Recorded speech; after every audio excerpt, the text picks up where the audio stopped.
Aira. Ay, kuruga.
So, DIY naman tayo.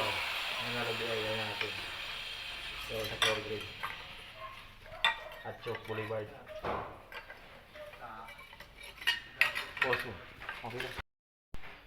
So, ayan mga kabosing, DIY naman tayo ng floor drain ng kanyang CR. So, dapat talaga bumaba yung tubig.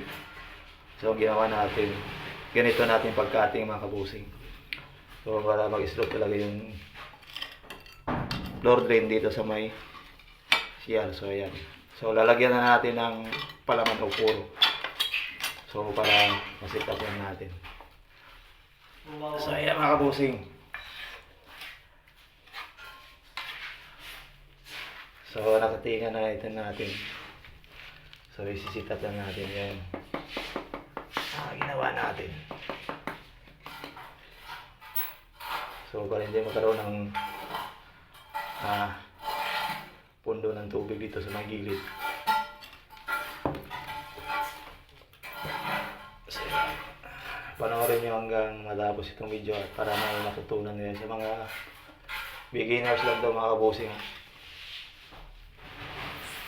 So talaga sa mga talisitar, alam na ito kung paano gagawin. Ayan. So dito na tayo sa kabila.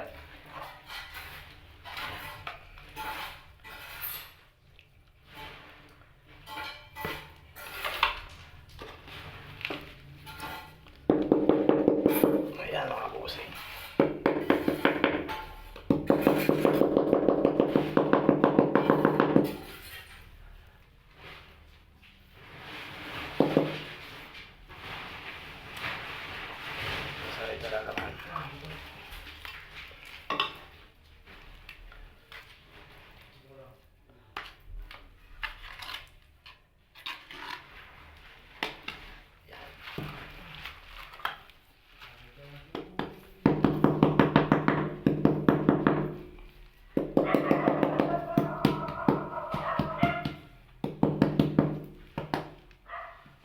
Isa natin para paglagay natin ng yung strainer, yung sala ano, so hindi siya magkaroon ng simento. Yan, so linisan natin.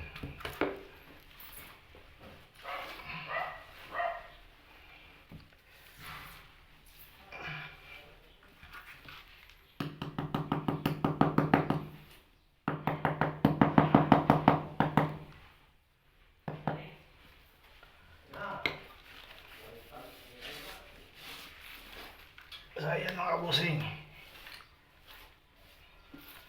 So talaga bababa yun talaga yung tubig dito. Ayan. So linisan na natin.